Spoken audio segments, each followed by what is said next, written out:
नमस्कार दोस्तों, स्वागत है आप सब लोगों का आरपीएससी एग्ज़ाम्स यूट्यूब चैनल पर।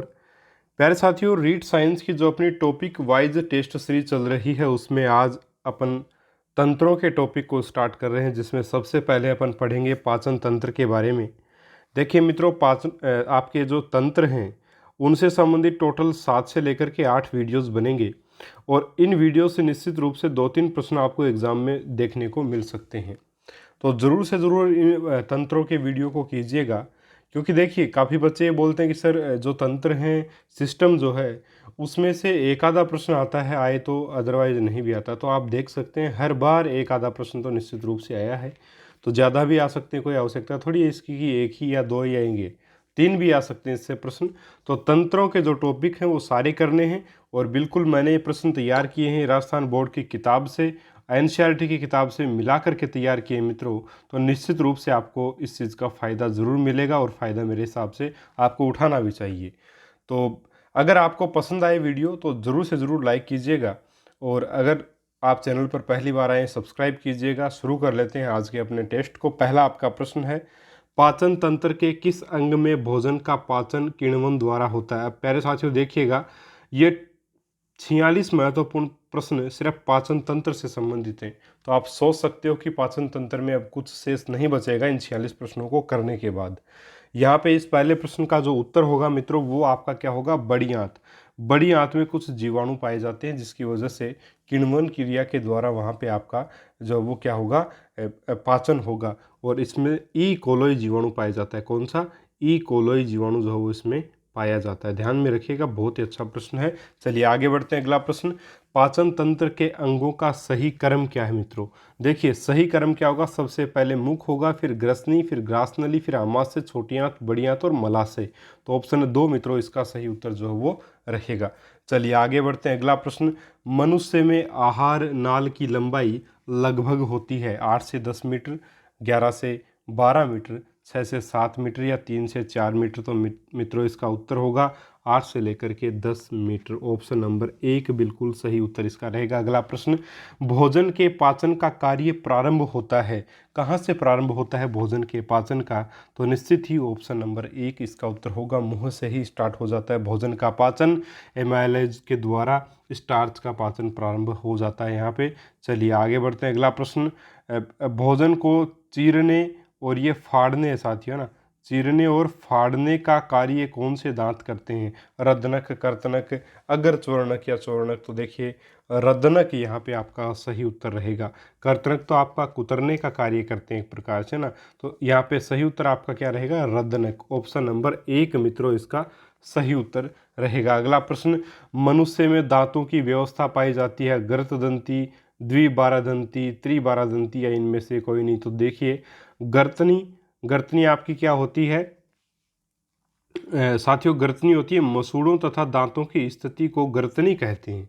ठीक है, जो मसूड़े और अपने जो दांतों की जो स्थिति है अपनी, इस स्थिति को गर्दंती कहते हैं और जो दांत व्यवस्था अपने में पाई जाती है उसको द्विबारादंती दांत व्यवस्था कहते हैं। तो यहाँ पे अगर सही तरीके से देखें तो इसका आंसर जो है वो द्विबारादंती ही रहेगा।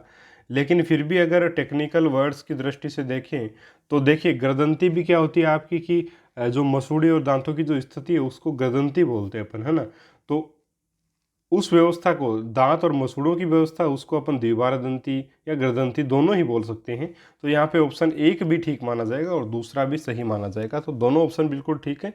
ठीक है, चलिए आगे बढ़ते हैं। अगला प्रश्न, भोजन श्वास नाल में तथा वायु भोजन नाल में प्रवेश ना करे, इसकी सुनिश्चितता का पाचन तंत्र में कौन सा अंग करता है। तो मुख करता है, ग्रसनी करती है, छोटी आंत करती है, आमाशय करता है। तो इसकी सुनिश्चितता निश्चित रूप से आपकी ग्रसनी करेगी, जिसमें घाटी ढक्कन वगैरह पाए जाते हैं। ठीक है, चलिए आगे बढ़ते हैं। अगला प्रश्न, एपिग्लोटिस के लिए सत्य कथन है। एपिग्लोटिस यानी घाटी ढक्कन के लिए सत्य कथन क्या है। भोजन निगलने के दौरान यह पल्ला खुला रहता है, ये बिल्कुल सही यहाँ पे आपका कथन रहेगा। क्योंकि ये अपने को पूछा क्या है, असत्य कथन बताना है। ठीक है, असत्य कथन बताना है तो निश्चित रूप से अपना उत्तर यही होगा, अपने लिए सही यही है। क्योंकि देखिए भोजन निगलने के दौरान यह पल्ला खुला रहता है, ये सही चीज़ नहीं है। क्योंकि भोजन निगलने के दौरान घाटी ढक्कन यानी एपिग्लोटिस का पल्ला जो वो बंद होता है। क्यों? क्योंकि श्वास नली में जो है वो भोजन न चला जाए। ठीक है, तो यहाँ से आपका सही उत्तर क्या रहेगा? असत्य कथन अपने को पूछा है तो ऑप्शन नंबर 2 मित्रों इसका सही उत्तर रहेगा। बाकी यह ग्रास नली के शीर्ष पर होता है तो ये बात ठीक है। अगला, यह भोजन को श्वास नली में प्रवेश करने से रोकता है, ये भी सही है। तो ऑप्शन 2 यहाँ पे असत्य कथन हो जाएगा, ऑप्शन नंबर 2 इसका उत्तर हो जाएगा। अगला प्रश्न, जठरागम, जठर निर्गमी, फंडिस भाग पाचन तंत्र के किस अंग में पाए जाते हैं? ग्रास नली में, आमाशय में, छोटी आंत में या बड़ी आंत में? तो इसका उत्तर होगा मित्रों आमाशय। ठीक है, चलिए आगे बढ़ते हैं। अगला प्रश्न, ग्रसिका व आमाशय को विभाजित करने वाली संकोचन पेशियां हैं, तो ये आपकी पेशियां मित्रों क्या कहलाएंगी? ये कहलाएंगी आपकी ग्रास नलिका अवरोधिनी। ठीक है, जठर निर्गमी अवरोधनी और आमाशय व छोटी आंत को विभाजित करती है। देखिए, ग्रासिका और आमाशय को विभाजित करने वाली तो है ग्रास नलिका अवरोधनी, और जठर निर्गमी अवरोधनी क्या है? आमाशय और छोटी आंत को विभाजित करने वाली। ठीक है, थोड़ा सा पानी पी लेता हूँ एक बार, माफ़ी चाहूँगा बीच में। हाँ जी, देखिए, ग्रास नली और आमाशय को अगर विभाजित जो पेशियां करती हैं उनको बोलते हैं अपन ग्रास नलिका अवरोधिनी। ठीक है, तो ऑप्शन 1 यहाँ पे उत्तर हो जाएगा। लेकिन अगर पूछ ले कि जठर निर्गमीय अवरोधनी क्या है, तो आमाशय और छोटी आंत को विभाजित करने वाली जो अवरोधनी है उसको जठर निर्गमी अवरोधनी कहा जाता है। ध्यान में रखिएगा मित्रों, बहुत अच्छा प्रश्न है। चलिए आगे बढ़ते हैं। अगला प्रश्न, भोजन के पाचन के लिए सबसे महत्वपूर्ण अंग कौन सा है? तो निश्चित रूप से इसका उत्तर तो छोटी आंत ही होगा, सर्वाधिक पाचन यही होता है। अगला प्रश्न, छोटी आंत के किस भाग में सर्वाधिक पाचन होगा? ठीक है, तो किस भाग में सर्वाधिक पाचन होता है? वैसे छोटी आंत में होता है, सबको पता है, लेकिन छोटी आंत के भी किस भाग में होगा? तो छोटी आंत में देखिए, ग्रहणी, आपका अग्र क्षुदांतर, क्षुदांतर या अंधनाल किस में होगा? देखिए, इसका सही उत्तर मित्रों रहेगा आपका ग्रहणी। ग्रहणी में जो है वो सर्वाधिक पाचन होता है भोजन का। ठीक है, ऑप्शन नंबर 1 बिल्कुल सही उत्तर मित्रों इसका रहेगा। अगला प्रश्न आपका, छोटी आंत प्रारंभ होती है आमाशय के कार्डियक भाग से, आमाशय के जठर निर्गमी भाग से, आमाशय के फंडिस भाग से या ग्रास नली से? तो निश्चित रूप से मित्रों आपका इस प्रश्न का आंसर क्या होगा? ऑप्शन नंबर 2 रहेगा, आमाशय के जठर निर्गमी भाग से जो छोटी आंत प्रारंभ होती है। फंडिस भाग जठर निर्गमी तथा कार्डियक के मध्य का हिस्सा होता है, और ऑप्शन नंबर 2 जो वो बिल्कुल सही होगा, आमाशय के जठर निर्गमी भाग से जो वो छोटी आंत प्रारंभ होती है। चलिए आगे बढ़ते हैं। अगला प्रश्न, अगर शुदांतर के लिए असत्य कथन है।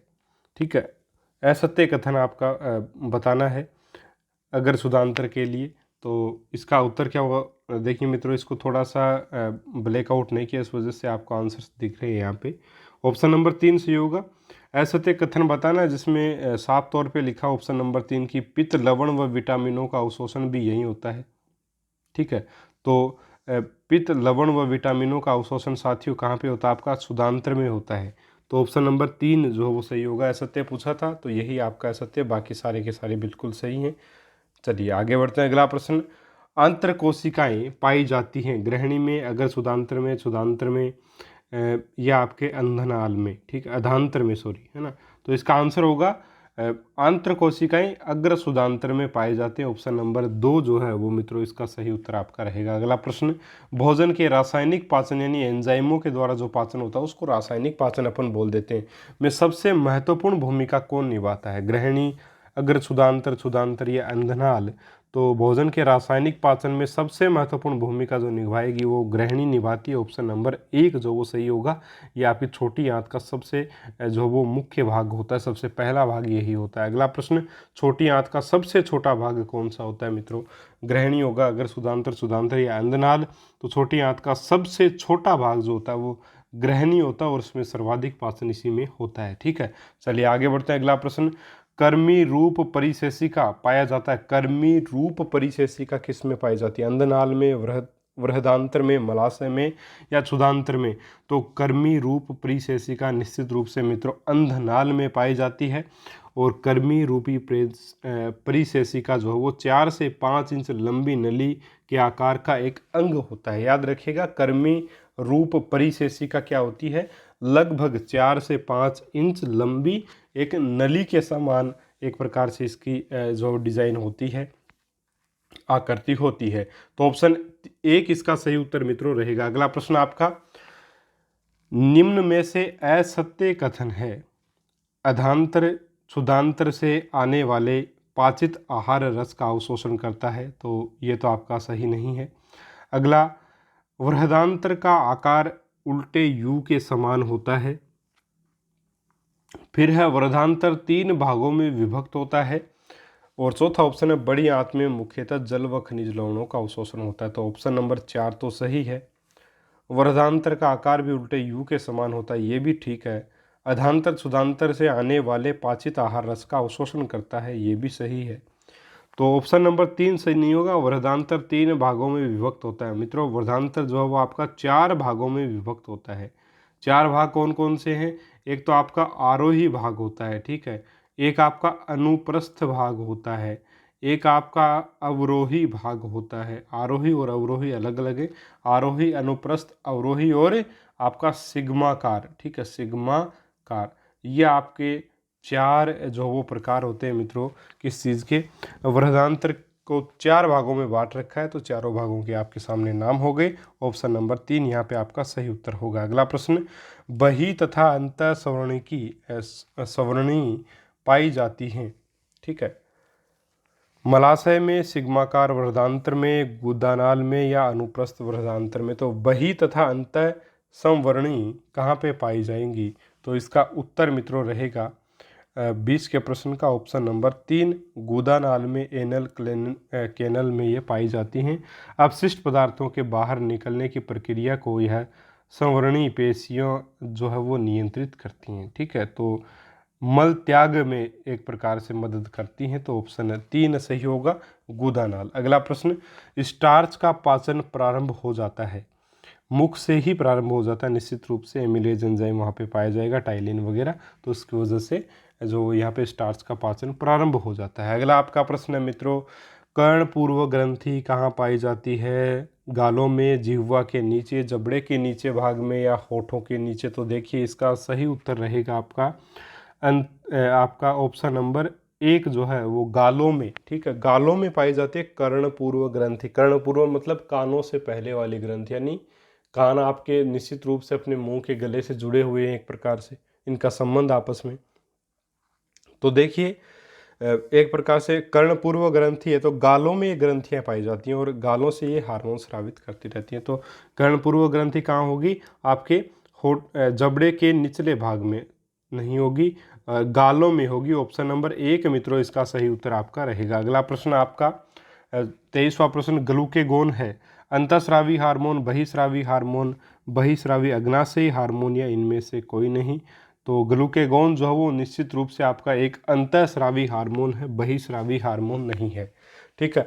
ग्लूकेगोन हो, इंसुलिन हो, ये दोनों के दोनों अंतःस्रावी हार्मोन है। बाकी जो एंजाइम स्रावित करता है ये बाह्यस्रावी हार्मोन होते हैं अग्नाशय के, इसीलिए इसको मिश्रित ग्रंथि भी कहा जाता है। चलिए आगे बढ़ते हैं। अगला प्रश्न, लार ग्रंथि द्वारा स्रावित एंजाइम नहीं है, एमिलेज, टाइलिन, पेप्सिन या उपरोक्त में से कोई नहीं। तो देखिए मित्रों इसका उत्तर होगा पेप्सिन। पेप्सिन जो वो लार ग्रंथि के द्वारा स्रावित नहीं होता है, किसके द्वारा होता है आगे पता चल जाएगा इसी टेस्ट में।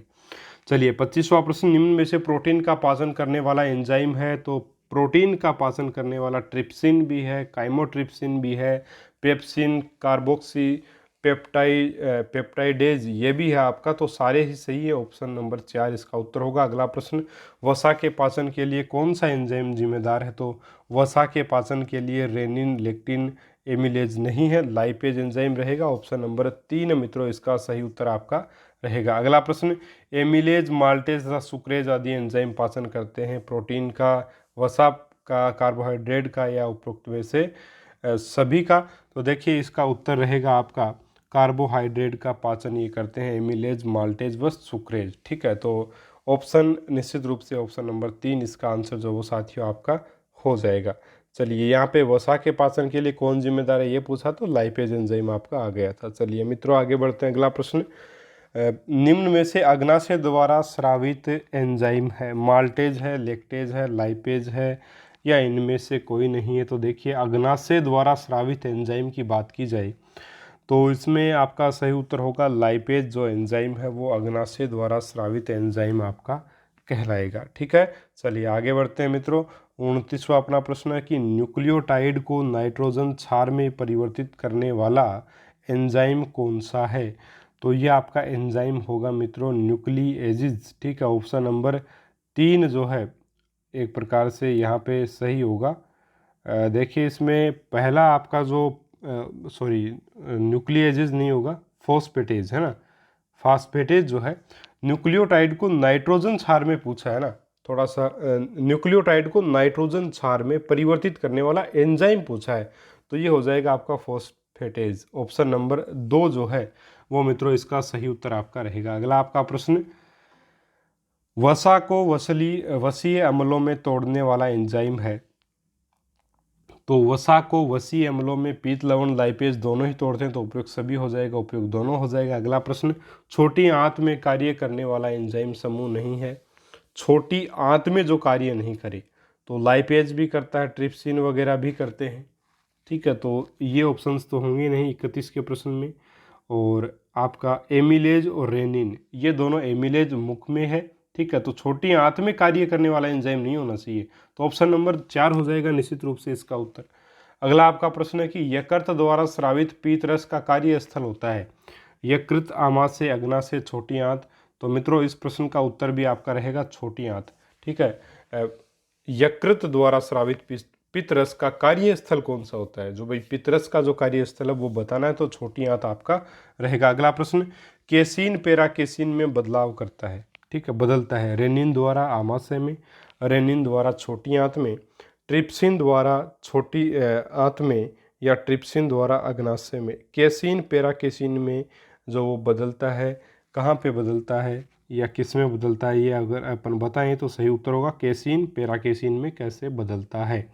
तो चलिए मित्रों इसका उत्तर रहेगा रेनिन के द्वारा आमाशय में ये कार्य होता है। ऑप्शन नंबर 1 जो है वो बिल्कुल सही उत्तर मित्रों इसका रहेगा। चलिए आगे बढ़ते हैं। अगला प्रश्न, पित्त का भंडार होता है। तो सब लोगों को पता है पित्त का भंडार जो है वो गोल ब्लैडर होता है। ठीक है, पित्त का भंडार क्या होता है? Gall bladder. ऑप्शन नंबर 3 जो है वो निश्चित रूप से इसका सही आंसर आपका रहेगा। अगला प्रश्न मित्रों, निम्न में से आमाशय में स्रावित होता है म्यूकस, प्रोएंजाइम, पेप्सिनोजेन, तीसरा है हाइड्रोक्लोरिक अम्ल और चौथा है उपयुक्त सभी।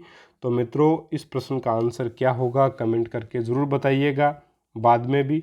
और वैसे मैं बता दूं, अभी बता देता हूं। चलो, निम्न में से आमाशय में स्रावित होता है, आमाशय में स्रावित होता है तो म्यूकस भी स्रावित होगा, प्रोएंजाइम, पेप्सिनोजेन भी होगा, हाइड्रोक्लोरिक अम्ल तो होता ही है, तो उपयुक्त सभी मित्रों इसका निश्चित रूप से फिर आंसर आ जाएगा आपका। चलिए आगे बढ़ते हैं। अगला प्रश्न, हाइड्रोक्लोरिक अम्ल का स्राव होता है ऑक्सिंटिक कोशिकाओं द्वारा, श्लेष्मा ग्रीवा कोशिकाओं के द्वारा, जठर ग्रसिका अवरोधनी द्वारा, या यकृत द्वारा। तो हाइड्रोक्लोरिक अम्ल का जो स्राव है मित्रों वो आपका होता है ऑक्सिंटिक कोशिकाओं के द्वारा, ऑक्सेंटिक कोशिकाओं के द्वारा ऐसा होता है। तो ऑप्शन 1 जो है वो मित्रों यहाँ पे आपका सही आंसर रहेगा। अगला प्रश्न, दुग्ध प्रोटीन के पाचन में मदद करता है पेप्सिन, रेनिन, आपका ट्रिप्सिन या काइमोट्रिप्सिन। तो दुग्ध प्रोटीन के पाचन में मदद कौन करता है? रेनिन करता है। ऑप्शन नंबर 2 बिल्कुल सही उत्तर इसका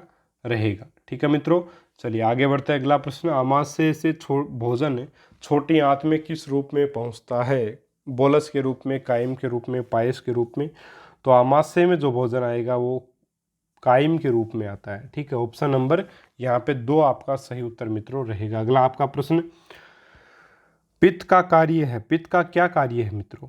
भोजन को बोलस में बदलना, दूसरा लाइपेज एंजाइम को सक्रिय करना, तीसरा वसा का पायसीयन करना, और चौथा है 2 व 3 दोनों। तो निश्चित रूप से यहाँ जो आपका आंसर रहना चाहिए वो होना चाहिए वसा, एक प्रकार से 2 व 3 दोनों, यानी कि दूसरा पॉइंट भी सही और तीसरा पॉइंट भी सही है। ठीक है, तो ऑप्शन 4 सही हो जाएगा, 2 व 3 दोनों सही। अगला आपका प्रश्न, जठर रस का कार्यस्थल है आमाशय, छोटी आंत, मुख और यकृत। तो जठर रस का कार्यस्थल अपने को पूछा है, तो इसका मित्रों सही आंसर आपका क्या हो जाएगा? मुख। ठीक है, जठर जो रस होता है उस सॉरी मुख नहीं होगा, गलती से, हाँ जी, यहाँ पे आपका आंसर रहेगा आमाशय। जठर रस का जो कार्यस्थल है वो आमाशय ही होता है। तो ऑप्शन 1 मित्रों इसका सही आंसर आपका रहेगा। अगला आपका प्रश्न, विभिन्न स्तरों पर भोजन पाचित रस तथा अपशिष्ट की गति को कौन नियंत्रित करता है? संवर्णी पेशियां, म्यूकोसा, श्लेष्मा उपकला, 2 व 3 दोनों। तो यहाँ पे आपका जो उत्तर रहेगा वो रहेगा संवर्णी पेशियां। ऑप्शन नंबर 1 जो है वो मित्रों इसका सही आंसर आपका रहेगा। चलिए आगे बढ़ते हैं। अगला प्रश्न, निम्न में से कौन सा लार ग्रंथि नहीं है? ठीक है, निम्न में से कौन सी लार ग्रंथि नहीं है? कर्णपूर्व ग्रंथि, अधोजंब ग्रंथि, अधोजिह्वा ग्रंथि, पीयूष ग्रंथि। तो मित्रों निश्चित रूप से पीयूष ग्रंथि ही इसका आंसर जो है वो आएगा। ठीक है, चलिए आगे बढ़ते हैं। अगला आपका प्रश्न है कि अमीबा में भोजन का अंतःग्रहण किसकी सहायता से होता है? मुख, क्षुधांतर, यकृत या पादाब के द्वारा? तो अमीबा में भोजन का अंतःग्रहण साथियों जो होगा वो आपका रहेगा पादाब के द्वारा। यानी कि क्या करता है अमीबा के आगे, मान लीजिए ये कोई अमीबा का कोई जीव है और इसके आगे ये कोई अशुद्धि पड़ी है तो इसको खाना चाहता तो ये क्या करेगा, अपना आकार बढ़ा लेगा और इसको अंदर ले लेगा शरीर में। ठीक है, इसी प्रकार से अंदर लेते रहता है और ये प्रक्रिया चलती रहती है। ठीक है, तो अमीबा में भोजन का अंतःग्रहण किस प्रकार से होगा? यकृत के द्वारा आप कर सकते, एक प्रकार से पादाब के द्वारा ये कर सकते हैं। अंतःग्रहण अपने को पूछा है तो पादाब के द्वारा हो सकता है। ऑप्शन नंबर 4 सही होगा। अगला आपका प्रश्न, स्वांगीकरण की प्रक्रिया आहार नाल के किस भाग में होती है? मुख, ग्रासिका, आमाशय, क्षुधांतर और आपका गुदा। तो स्वांगीकरण की प्रक्रिया आहार नाल के किस भाग में होती है मित्रों? इस प्रश्न का जो उत्तर रहेगा प्यारे साथियों वो रहेगा क्षुधांतर, छोटी आंत। ठीक है, छोटी आंत में जो है स्वांगीकरण की प्रक्रिया के लिए आहार नाल होती है या आहार नाल। ठीक है, और आहार नाल के एक प्रकार से किस भाग का उपयोग किया जाता है? क्षुधांतर का उपयोग किया जाता है। ऑप्शन नंबर सी यहाँ पे या फिर तीसरा ऑप्शन बिल्कुल सही उत्तर इसका रहेगा। अगला आपका प्रश्न मित्रों, वसा का पूर्ण रूपेण पाचन किस अंग में होता है? आमाशय में, मुख में, छोटी आंत में? तो वसा का पूर्ण रूपेण पाचन अपन ने पूछा है तो इसका सही उत्तर आपका क्या रहेगा? वसा का पूर्ण रूपेण पाचन किस अंग में होता है मित्रों? तो वो आपका आंसर रहेगा बिल्कुल ठीक, जो उत्तर रहेगा इसका वो रहेगा आपका छोटी आंत। छोटी आंत में वसा का पूर्ण रूपेण पाचन हो जाता है। ऑप्शन नंबर 3 जो है वो इसका सही आंसर आपका रहेगा। अगला प्रश्न मित्रों और लास्ट प्रश्न इस वीडियो का, कि घास में कौन से कार्बोहाइड्रेट की प्रचुरता पाई जाती है? सेल्यूलोज की, प्रोटीन की, स्टार्च की या मड की? तो इसमें जो सही आंसर दे रखा है मित्रों वो दे रखा है आपका ऑप्शन नंबर 1 सेल्यूलोज। घास में से कार्बोहाइड्रेट की प्रचुरता पाई जाती है या घास में पाई जाएगी सेल्यूलोज की, तो वो आपका एक ऑप्शन हो जाएगा। देखिए एक प्रकार से यहाँ पे ऑप्शन नंबर 1 अपन कर देंगे और इसी के साथ 46 अपने मॉडल पेपर ख़त्म हो चुके हैं साइकोलॉजी के, और 46 पेपर नहीं आपके, पेपर 55 आपके टॉपिक वाइज पूरे हो चुके हैं। 46 नंबरों का ये टेस्ट लिया गया, 46 प्रश्नों का ये टेस्ट लिया गया। अब 46 में से आपके कितने सही हुए हैं कमेंट करके ज़रूर बताइएगा। अपने दोस्तों के साथ शेयर करें वीडियो को ज़्यादा से ज़्यादा, घंटे के निशान को ज़रूर दबा दें ताकि आपको हमारे वीडियोज़ की नोटिफिकेशन मिल सके। चलिए साथियों, मिलेंगे अगले वीडियो में एक और शानदार टॉपिक के साथ। और अगला जो टॉपिक है वो मैं अगर आपको बताना चाहूँ, देखिए अभी तंत्र अपन ने स्टार्ट कर लिया, आज अपन ने पाचन तंत्र को एक प्रकार से कंप्लीट कर लिया। मेरे हिसाब से पाचन तंत्र में इससे ज़्यादा कुछ नहीं आएगा। और अगला अपना टॉपिक रहेगा वो भी तंत्र से संबंधित है, वो आपका श्वसन तंत्र। श्वसन तंत्र से संबंधित अपने को थोड़े से ज़्यादा वीडियो जो वो बनाने पड़ नहीं, श्वसन तंत्र से संबंधित ज़्यादा बड़े वीडियो नहीं बनेंगे। इसमें टोटल 30 ही प्रश्न मित्रों रहेंगे आपके श्वसन तंत्र से। तो अभी बहुत ज़्यादा बड़े वीडियो नहीं बनेंगे। रक्त परिसंचरण तंत्र और तंत्रिका तंत्र और आपका कंकाल तंत्र, इनमें थोड़े से ज़्यादा प्रश्न, बाकी 30-35 प्रश्न ही हैं। तो श्वसन तंत्र के लिए अपन कल मिलेंगे साथियों, और उम्मीद है आज का टेस्ट आपको पसंद आया होगा। तो मिलते हैं साथियों कल एक और नए टॉपिक के टेस्ट के साथ। तब तक के लिए नमस्कार, जय हिंद, जय भारत।